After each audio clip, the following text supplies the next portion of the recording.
Hello, hello. It's Bertram, the CEO and founder of Renown Talent, and I wanted to do something that was a lot more animated. Usually on Mondays, I would go out and I would post the job openings that we're working on internally and externally. Externally, those being the clients that we are supporting, whether those be direct placement or staffing opportunities, as well as those internally, right? The ones that we're hiring for as we are growing our business and our book of business. But I thought, why don't we do something on live? Why don't we do something where we can connect with people that may be available around the same time. And also, job descriptions are so dead, meaning they're not lively. You can't really get feedback from them. There's always a lot more within a job description. So I thought, why don't we try to do something on live? I can go into a little bit more detail, maybe about the compensation or about the position or maybe about the company. We may not be able to share exactly who the company or client is, but if you are interested in the opportunity and if you are a fantastic fit, if you'd like to apply, of course, we can disclose that with you. Um, First and foremost, what I wanted to do today is that I wanted to recognize what day it is today.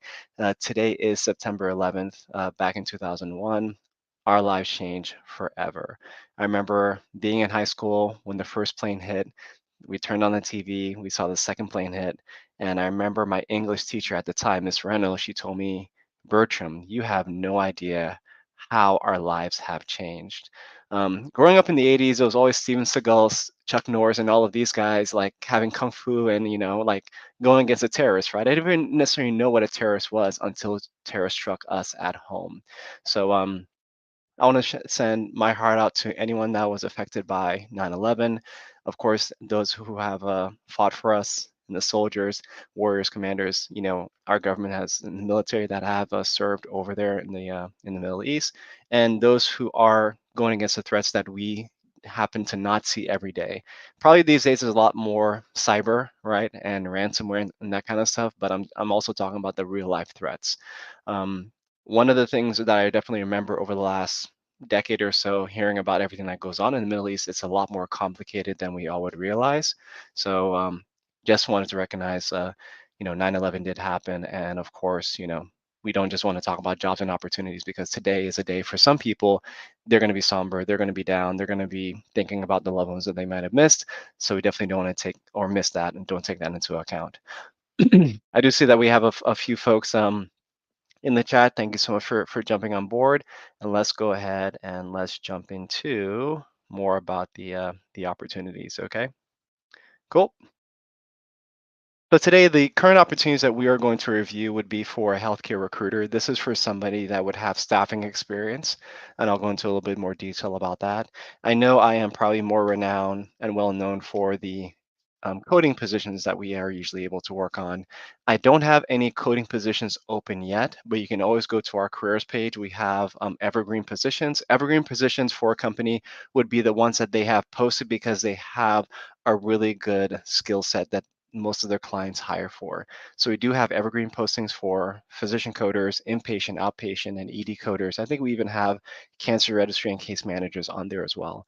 And these are the positions that we get the most requests from our clients. Yes, we do help out with sales, we do help out with recruiting, but for those coding positions, that's definitely what we're more renowned for.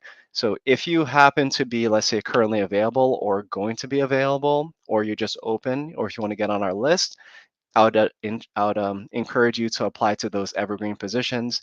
And by you applying to those positions, what that will do is we'll have your information. And when we have an opportunity, we can reach out to you or we can call you. If you're not interested at that time that we reach out to you, that's absolutely fine. But I think in the economy that we're in, and or more importantly, the economy that we are going in, because as all economic aspects can show us, 2024 is probably going to be really hard, if not by the end of this year. It's probably good to get your name on a list. Are we compiling or selling information? Absolutely not. We have our privacy policy on our website, but it's good for your information to be there. So when we get an inpatient, let's say coding opening, we're going to reach out to those inpatient coders first. So I do look forward to us having more openings. I was in talks with one client last week. We are looking at around 30 or so positions to help them out and assist with. So hopefully those things come through that we can help a lot of you get placed and get within those positions, but that might be a week or two off. So just hang in there with us. We're going to have more coding openings coming on the horizon. Okay. All right. So for the healthcare recruiter, this person doesn't necessarily have to have revenue cycle or health information management experience, you are going to be recruiting and assisting this client with medical coders, for example. But you definitely need to have some sort of healthcare experience. Okay. And the nice thing about health information or revenue cycle, if I may say, is that I feel it to be so much more stable than a lot of the other sectors. Within the past few months, I've seen so many folks from a lot of the big tech companies, a lot of them in the west of the United States, have had massive layoffs. And I'm not saying that we may not have our downturns as well, but within healthcare, you definitely have to realize that it is usually more safe or secure from those types of downturns. If we may remember back in 2020, what happened when things shut off? Healthcare couldn't shut off, right? Actually, healthcare had to turn up. We had to be more visible and we had to actually work more. In terms of a recruiting aspect, I think definitely no one was necessarily hiring because we're all trying to figure out how to live and work around COVID.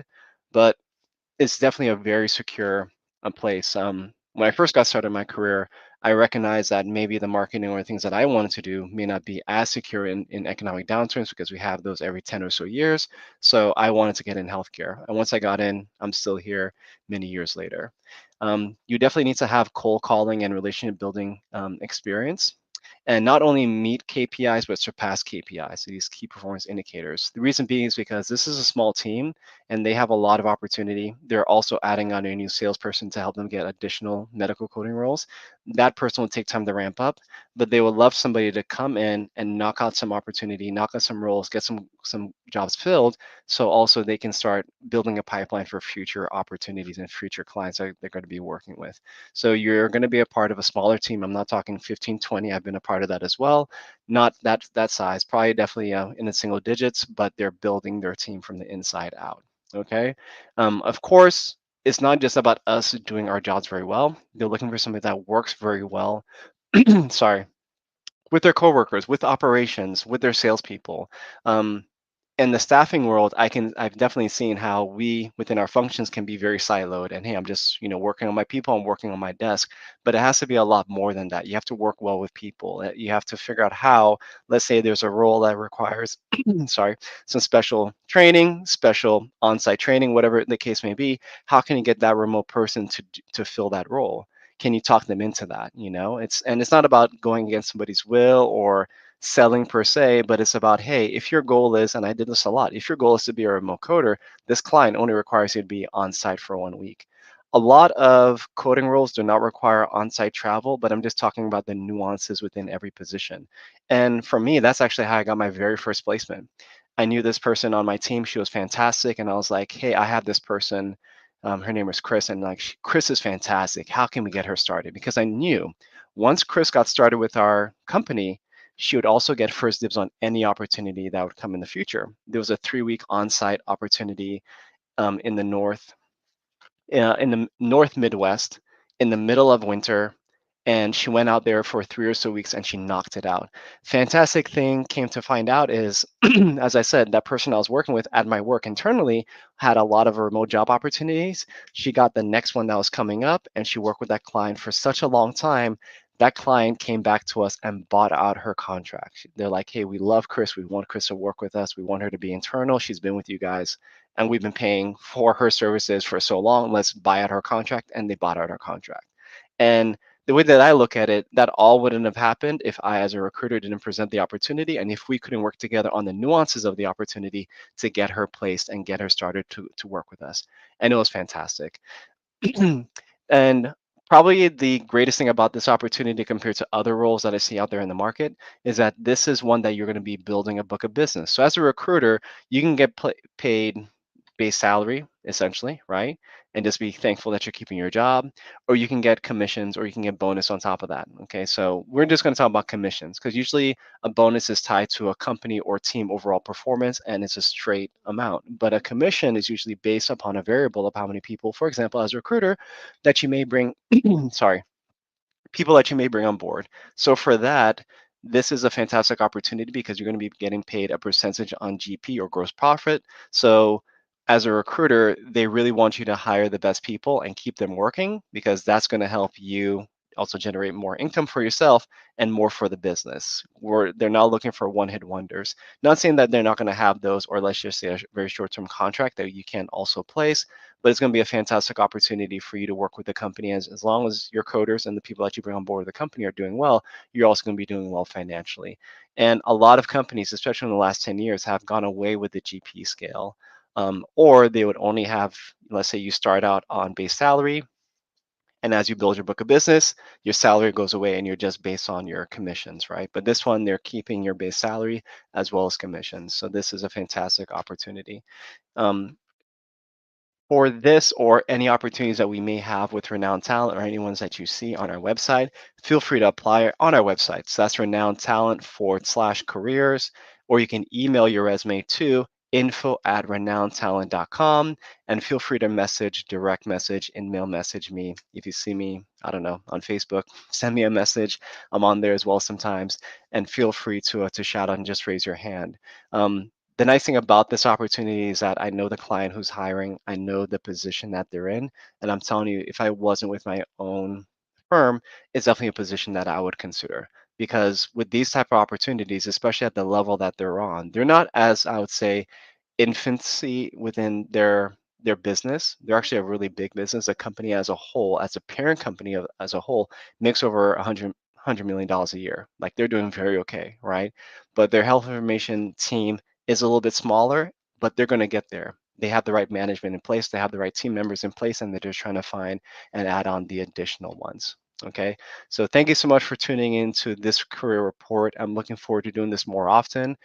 Um, Usually Monday or Tuesday, depending on holidays and stuff, the beginning of the week, as well as just maybe getting a chance. If you haven't seen the last roundup that we had last week, Wednesday, you definitely want to view that. I'm going to go ahead and put it in the comments when I do get a chance as soon as I sign off. And that roundup was fantastic. But you, ladies and gentlemen, have no idea what I have planned for the next roundup coming. So let's say you just saw this and you're like, well, Bertram, I wanted to share my information. I wanted to possibly get hired. That's where you can do on the Renown Revenue Cycle Roundup. That's where we have a subject matter expert help us understand more about their book of business and what they're doing on their day-to-day. We go into jobs and opportunities. On the next roundup coming up on the 20th, I'm going to have a better opportunity for candidates like yourself to showcase your skills or to promote you. For example, I'm a outpatient, pro fee physician services coder.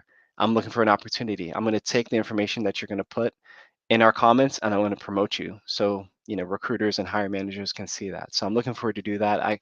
I couldn't really do it in the last one because the format for some reason changed on us.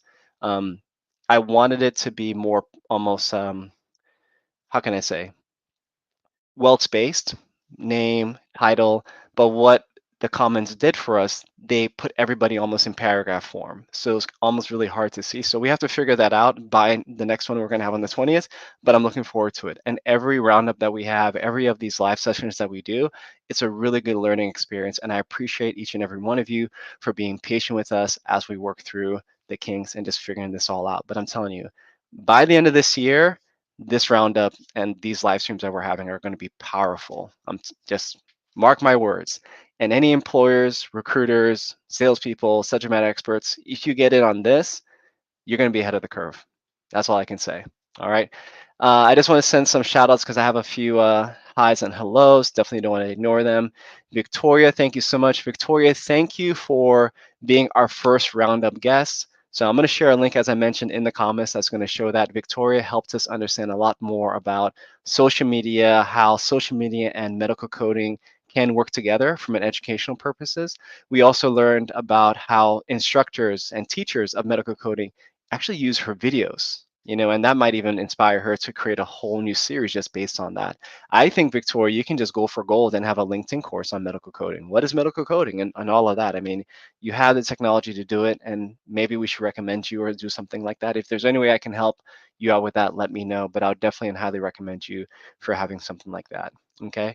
I also want to shout out Stephanie Myers. I know we've been in touch as of recent. Thank you so much. We have Angela from Georgia. Yes, thank you. We have Kim from Colorado. Andrea from Houston. Thank you for tuning in. And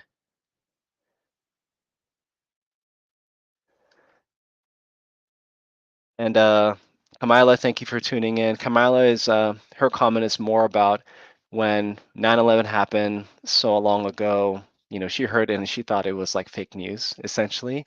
And it was just something that that changed all of our lives. So I know from time to time, we get a little annoyed because of the changes that we've had to make because of what happened. But you know what? It's all for the better. It's all about keeping us safe. So we haven't really had anything huge like that happen ever since, and hopefully we can just keep it that way. But peace and love to everybody, and thank you so much for for coming to the career report today. Okay, I wasn't really expecting a huge turnout.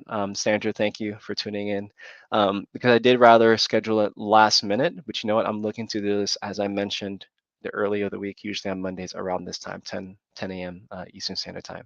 All right, everyone, it's been a pleasure. Remember to be renowned or be forgotten, and I'll see you a little bit later. Bye bye.